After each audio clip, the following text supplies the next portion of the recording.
When two bishops work together to deliver a checkmate on a crisscross diagonal, then that checkmate is called as Boden's mate. So in this example, white can deliver Boden's mate with the move bishop to g4. Both the bishops are beautifully working and controlling the crisscross diagonals, and the attacked king gets checkmated because his escape squares are usually occupied by his own set of pieces or are controlled by the opponent's attacking pieces. Boden's mate usually happens when a player castles on the queen side of the board. So it's very common to see the king getting checkmated either on the c8 square or on the c1 square. However, there have been times where Boden's mate have been delivered on other squares as well.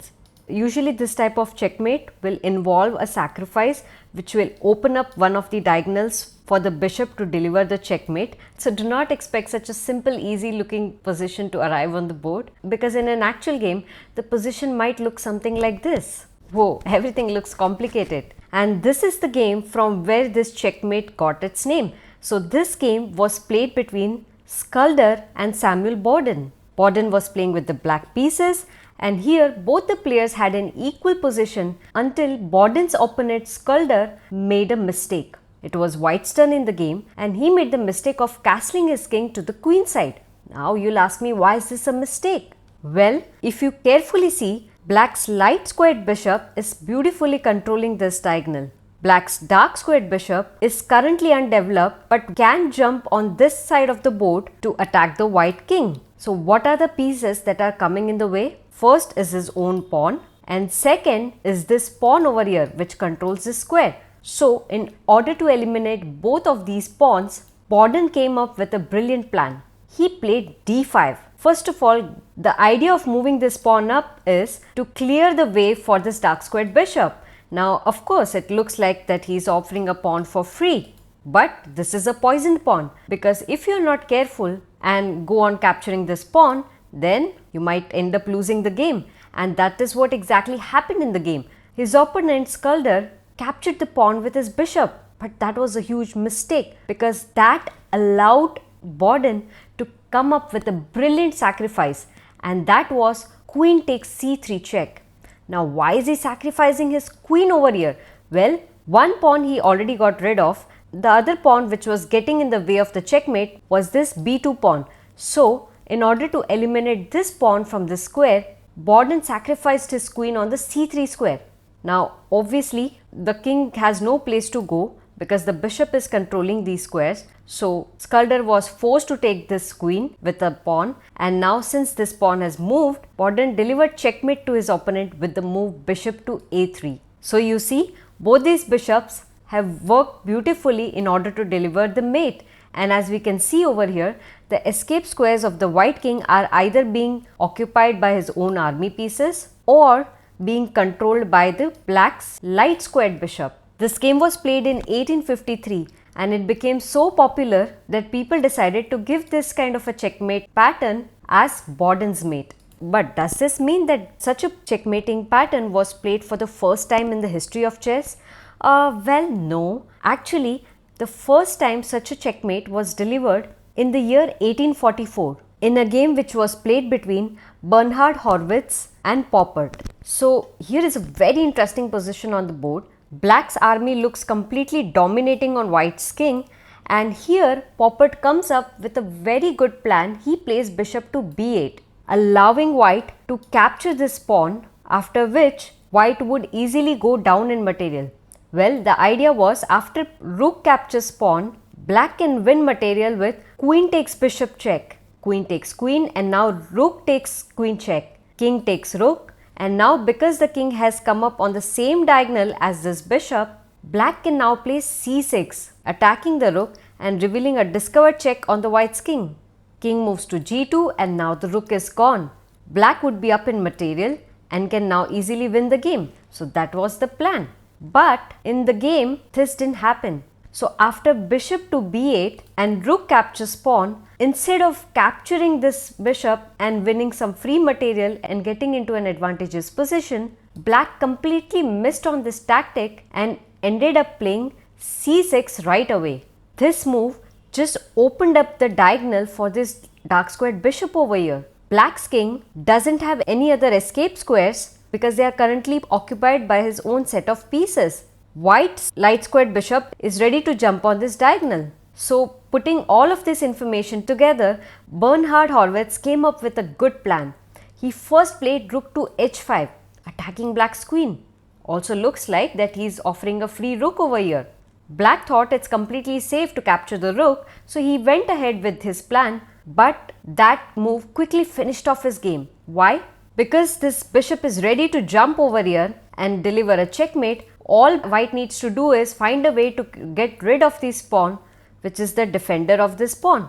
So, white came up with a brilliant sacrifice. Queen takes pawn check. Pawn takes queen is the only move, and now bishop takes a6 is a beautiful Boden's mate. Now let's look at another game which was played in the year 1865. Black's king has lost the right to castle, so white decides to attack the black king. So Zsonis Zakertot, who was playing with the white pieces, plays bishop to c4 and attacks Black's king. Adolf Anderssen, who was playing with the black pieces, here makes a terrible mistake in the game. Instead of moving the king over here, he moves it to e7, allowing white to launch a deadly attack against Black's king. So how can white attack from here? Well, looks like our other bishop is ready to jump on this square, but this square is currently being controlled by the h6 pawn. So how do we execute our attack? Well, here Zakertot comes up with a brilliant plan. He plays queen to h5. Now why is this such a great move? Because now there are two attackers for this square and only one defender of the square. Zakertot's idea was to attack this square, but since this queen is also attacking this knight over here, so Adolf Anderssen thought, hey, my knight is under attack, so let me just protect it. So he made a casual looking move, queen to e8, in order to add defense to this knight. So he totally missed Zakertot's idea, and Zakertot now shocked Adolf Anderssen with the move queen g5 check. What a brilliant move, what a sacrifice. The black king doesn't have any escape squares to go. He cannot block the check. So he's forced to take the queen with his pawn, and now bishop takes g5 is a checkmate, and yes, this is Boden's mate. If you have understood this concept, then let's put your skills to test. Yes, now it is puzzle time. So here is a game played between Grandmaster Samuel Rejewski and Edward Duncan. White has just captured a knight over here and is now attacking both the rooks. But it is Black's turn in the game. So can you find the winning moves for Black over here? I'll give you 10 seconds to think.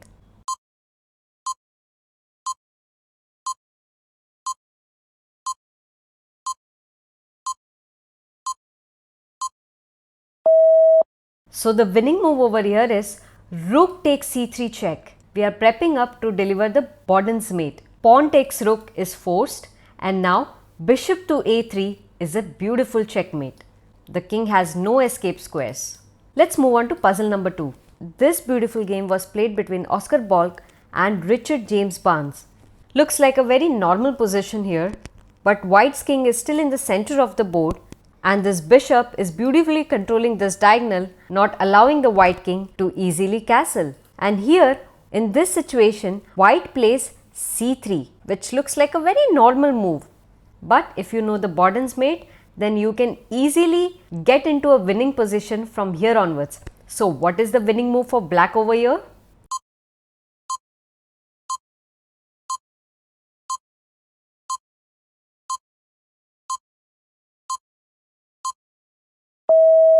So, in order to find the winning move, you have to look at the position of the white king. This bishop is doing a very good job of controlling these squares. Your dark squared bishop and the queen have formed a battery on this diagonal. That means these two pieces are ready to jump on this square and attack the king. But currently this square is being controlled by two of these pawns. So that means this pawn can be deviated if we do a capture over here. And to get rid of this other pawn, we can sacrifice our piece over here. So let's come up with a combination. Starting with knight takes pawn, attacking white's queen. Well, the idea is that in order to sacrifice our rook over here, we first got rid of our knight. The opponent didn't understand here the idea behind this, so he simply captured the knight, and after that Richard started executing the checkmate, starting with rook takes bishop check. The opponent played pawn takes rook, See, this pawn has been deviated and now we need to take care of this pawn. So bishop g3 check, sacrificing another piece, pawn takes bishop and now queen takes pawn is a beautiful checkmate. And though this is not the Borden's mate, but with the help of the Borden's mate idea, we were able to deliver the same kind of checkmate. Like this video and subscribe to my channel if you are learning something new today. And now here is puzzle number 3. This 1931 game was played between Alexander Alekhine and Vasek Banja-Luka. Everything is normal over here until black makes a blunder of playing b6. Now can you find a plan to finish off black's game?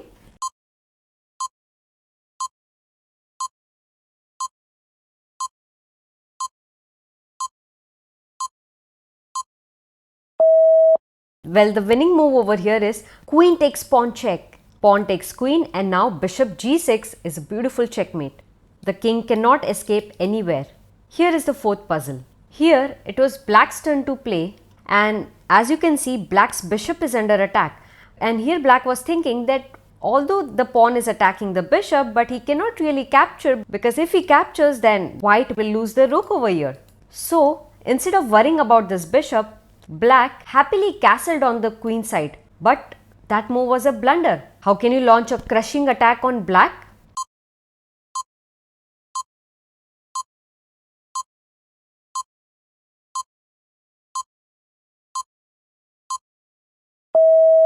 Well, your dark squared bishop is already controlling these squares. The other squares are already being occupied by black's own army pieces, and your light squared bishop is ready to jump on this square and deliver a checkmate. So all you need to do is get rid of this pawn which is controlling this square. So in order to get rid of this pawn, we will have to do a sacrifice over here, which our queen can easily do. But right now if you try to do this, the bishop cannot jump here because the queen is taking control of the square. So how do we proceed from here? Well, that is why the plan starts first with deviating black's queen from this place. So therefore the winning move and the brilliant move over here is pawn takes bishop. Yes, we are going to give a free rook. The opponent happily captured the rook over here with a check, and now instead of blocking this check with either of these pieces, white moved the king to d2 and offered another piece for free. Black didn't understand the idea behind such a move and he happily captured the other rook. But these free pieces costed black his entire game because white now crushed black's position with queen takes pawn check. Pawn takes queen is forced and now bishop a6 is a checkmate.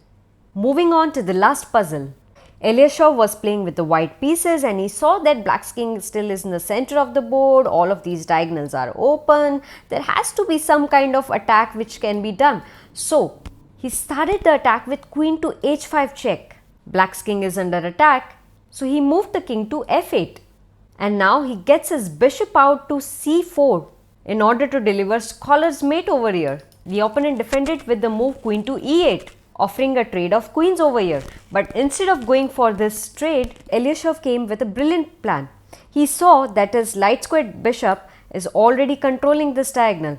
These squares are already being occupied by black's own army pieces. So all he needs to do is find a way to get his bishop over here and deliver the checkmate. So in order to get rid of this knight which is controlling the square, he first plays queen h6 check, offering a queen for free.